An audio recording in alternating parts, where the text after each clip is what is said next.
थाने काजलियो बनालू मारे नैना में रमालू रात पलका में बंद कर राखूली हो रात पलका में बंद कर राखूली गोरी पलका में नींद कैया आवेली आवेली गोरी पलका में नींद कैया आवेली मारे नैना सुदूर कैया जाओला जी ढोला मारे नैना सुदूर कैया जाओला थाने चंदन हार बना लूँ मारे हृदय सू लगा लूँ रात चुंदड़ी में लुकाए थाने राखूली हो रात चुंदड़ी में लुकाए थाने राखूली गोरी चुंदड़ी लहर लहरावेली लहरावेली चुंदड़ी लहर लहरावेली ढोला प्राणी प्राणा में प्रीत जगावेली जगावेली प्राणा में प्रीत जगावेली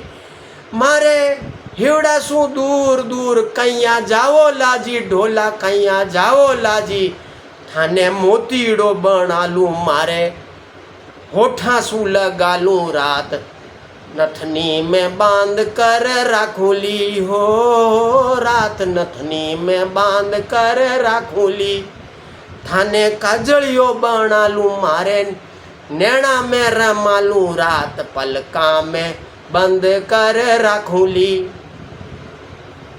ये सुप्रसिद्ध गीत भारत की स्वर कोकिला लता मंगेशकर ने और दर्द दिल मुकेश ने गाया था। मरुधरा के लाल भरत व्यास ने इस गीत को लिखा था और इस संगीत की कंपोजिशन एस.एन. त्रिपाठी ने की थी। ये फिल्म वीर दुर्गादास का जन्म सन 1638 में मारवाड़ के सालवा में हुआ था। इनके पिता का नाम आसकरण राठौड़ था जो कि जोधपुर के राज दरबार के रिश्तेदार थे। आसकरण राव रणमल के पुत्र करण के वंशज थे।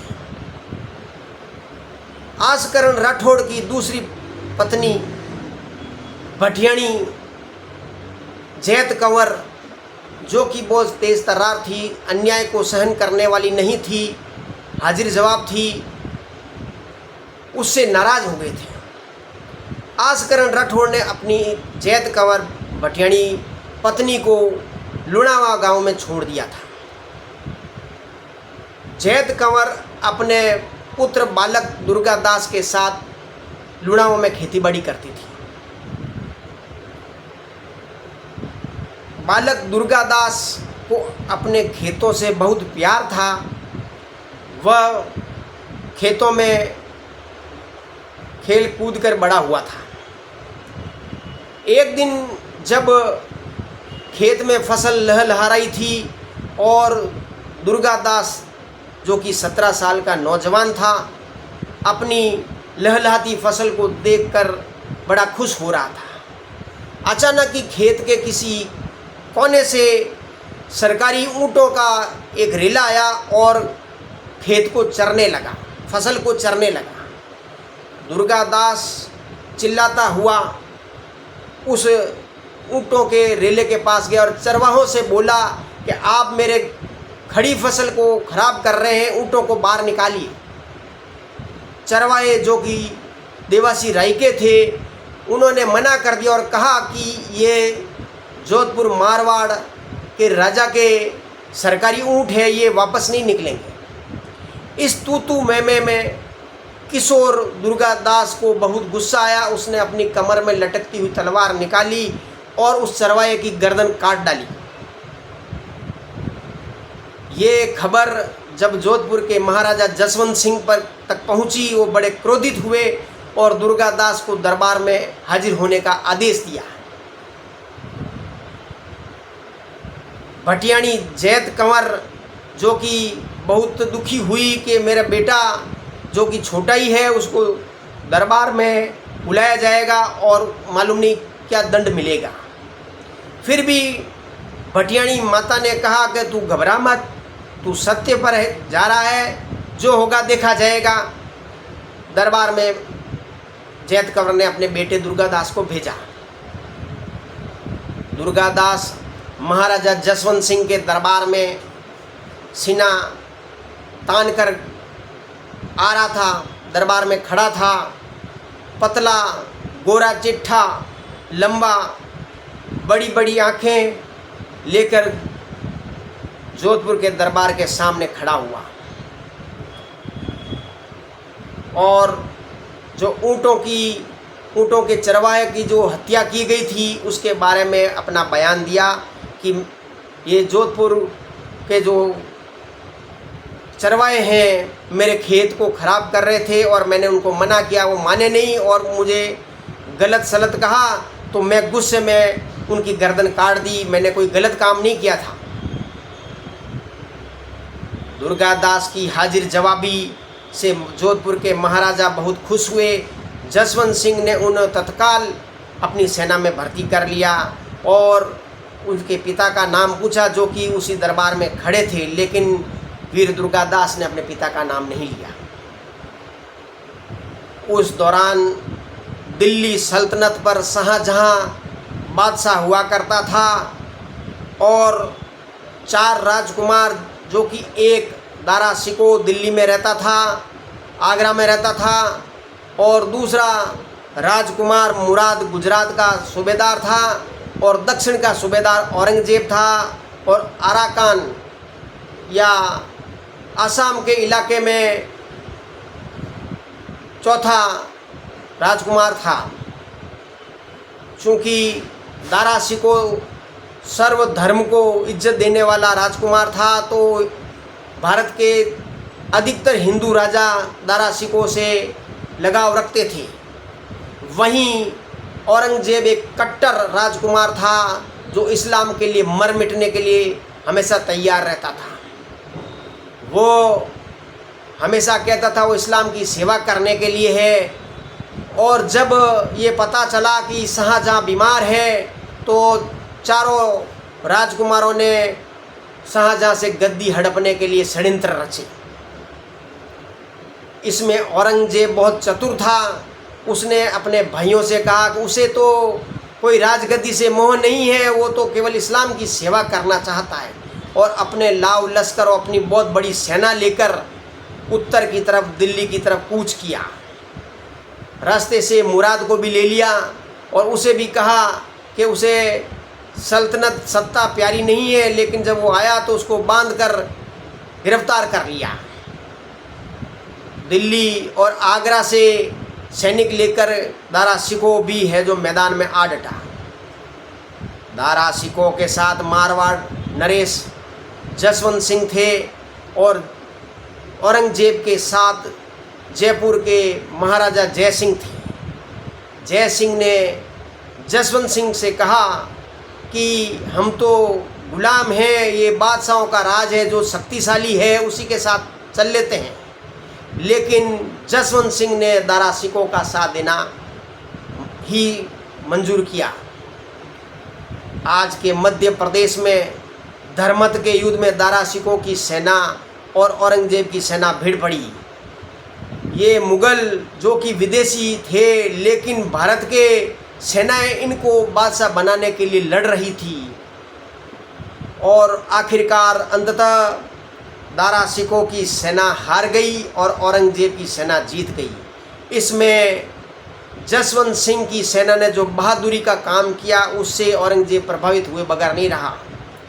जब वो दिल्ली सल्तनत का बादशाह बन गया तो अपनी इसी खुन्नस को निकालने के लिए जसवंत सिंह को दंड देना चाहता था।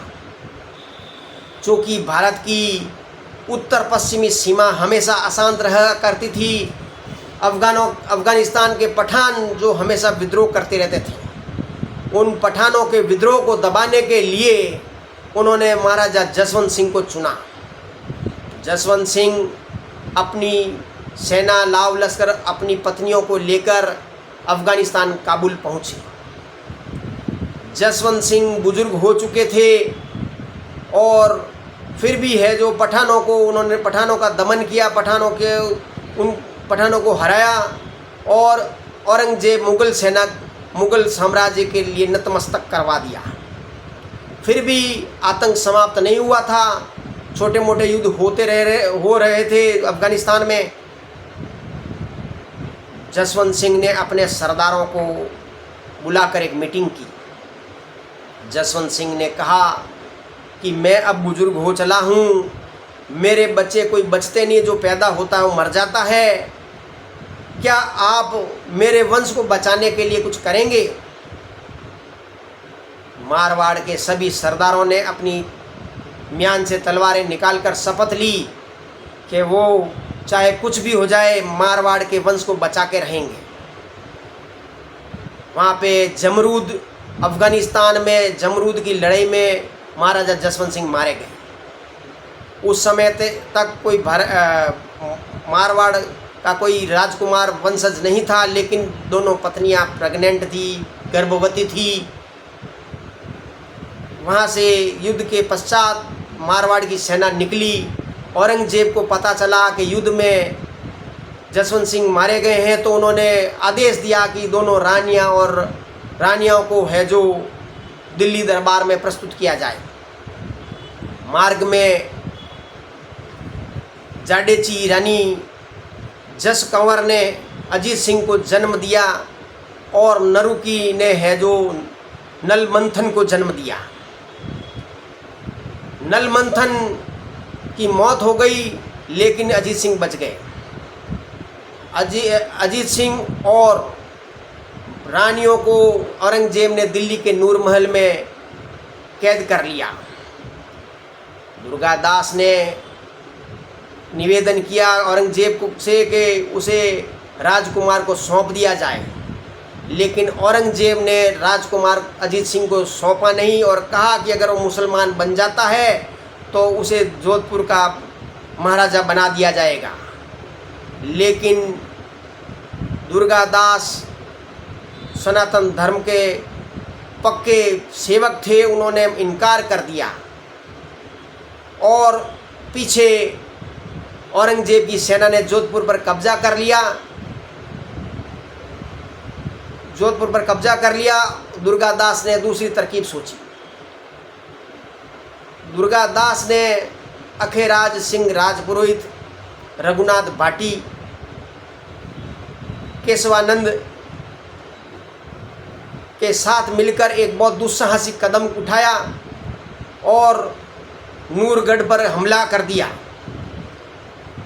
नूरगढ़ पर हमला करने के दौरान मंडोर के मनोहर गहलोत की पत्नी टाक गोराधा ने अपने नवजात पुत्र को अजीत सिंह के बिस्तर पर सुला दिया और मुकुंदास खींची ने जो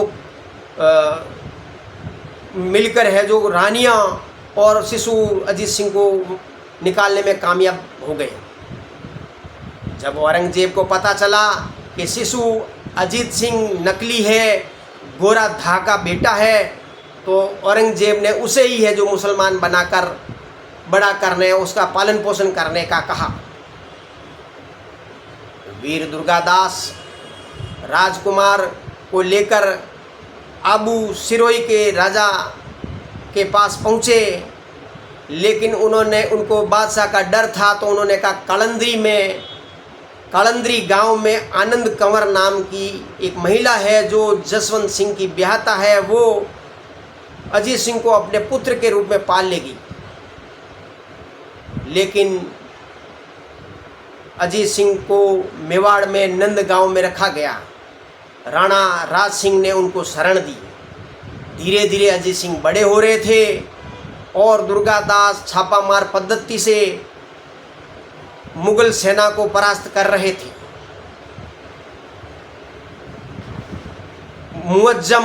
राजकुमार मुअज्जम और अकबर को औरंगजेब ने दुर्गादास को पकड़ने के लिए भेजा, लेकिन दुर्गादास ने अकबर को ही औरंगजेब का विद्रोही बना दिया। दुर्गादास ने अकबर की बेटी और औरंगजेब की पोती मेहरुनिसा को अपने कब्जे में ले लिया। मेहरुनिसा को इस्लामी शिक्षा देने के लिए दुर्गादास ने एक मौलवी रखा कुछ सालों बाद में जब मेहरुनिसा बड़ी हो गई तो दुर्गादास ने औरंगजेब की पोती को औरंगजेब को सौंप दिया। औरंगजेब खुश हुआ। उसने है जो मेड़ता और धंधुआ की जागीरें दुर्गादास को देने की घोषणा की, लेकिन दुर्गादास ने अजीत सिंह के समर्थन में हमेशा दलीलें जारी रखी। जब 1707 में औरंगजेब मर गया तो उसका फायदा उठाते हुए वीर दुर्गादास ने जोधपुर पर कब्जा कर लिया। 1708 में सैयद बगड़ा को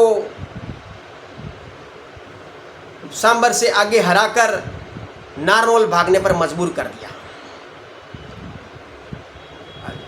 राजकुमार अजीत सिंह का राज तिलक किया गया और दुर्गादास की प्रसिद्धि और ख्याति चहु और बढ़ रही थी।